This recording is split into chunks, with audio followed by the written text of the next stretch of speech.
If what I am about to tell you is true, almost everything we most treasure, freedom, beauty, reason, the family, economic well-being, and even goodness, is in jeopardy. Who or what poses this threat? The answer is the most powerful ideology of the last 100 years, leftism. Not liberalism, leftism, or if you prefer, progressivism. Leftism destroys everything it touches. Here are just a few examples. 1. The universities. Perhaps the most obvious example, one that many liberals acknowledge, is the left's near destruction of most universities as places of learning. In the words of Harvard professor Steven Pinker, an atheist and a liberal, because of the left, quote, universities are becoming laughingstocks of intolerance, unquote. At almost every university, and now high schools and even elementary schools, students are taught to shut down, not debate, those who differ with them, and to rely on feelings rather than reason. 2. The arts. Throughout history, the primary purpose of art was to elevate people through beauty, artistic excellence, and emotional depth. To the left, the primary purpose of art, sculpture, and music is to shock.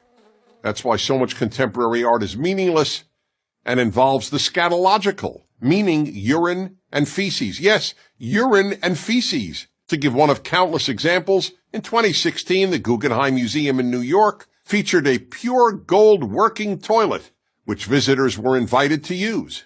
The name of the exhibit was America, so one could literally relieve oneself on America. 3.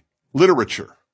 The English department at the University of Pennsylvania replaced the portrait of the greatest English language writer who ever lived, William Shakespeare, with a picture of a black lesbian poet. Why? Because he was a white European male. Leftist professors have replaced the pursuit of excellence with the pursuit of diversity. 4. Late-night television. In America, late-night television shows were completely apolitical. The hosts believed their role was to entertain viewers and offer them relief and laughter after a difficult day. No longer, you cannot watch late-night television if you just want to be entertained. Late-night TV is now left-night TV. 5. Religion. The left has ruined much of mainstream Protestantism and Catholicism and non-Orthodox Judaism, which are now little more than left-wing organizations with religious symbols. In many churches and synagogues, one is more likely to hear the clergy talk about political issues than about any other subject, including even the Bible.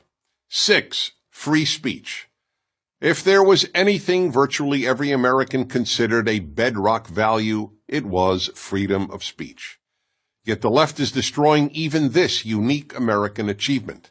Almost half of America's young people say they believe in free speech, but not for hate speech. Yet the whole point of free speech is that it allows people to express any political or social position, including what any one of us considers hate speech. And hate speech now means any position the left differs with. 7. Race. America has become the least racist multiracial society in world history. On a daily basis, Americans of every race and ethnicity get along superbly. But the left constantly poisons young minds with angry diatribes about systemic racism, microaggressions, and white privilege. 8. The Boy Scouts. The left is destroying the Boy Scouts. They're not even the Boy Scouts anymore, they're just the Scouts. The left forced them to admit girls. Here's the thing about the left. It only destroys. It doesn't build. The Boy Scouts have helped shape tens of millions of boys into independent, strong, good men. So where's the left-wing version of the Boy Scouts? It doesn't exist. There is none. 9. Male-female. In some ways, scariest of all, the left is committed to ending male and female as distinct categories. Children are increasingly raised not to think of themselves as a boy or a girl. Teachers are told not to refer to their students as boys or girls, just students. In New York City, Parents do not have to check off male or female on their newborn's birth certificate. They can check off X. All this imposed gender confusion can only end up producing confused people and a confused society. So why does the left engage in so much destruction? Because it thinks America is essentially a bad country. But America is only bad compared to utopia. And the left is utopian. I'm Dennis Prager.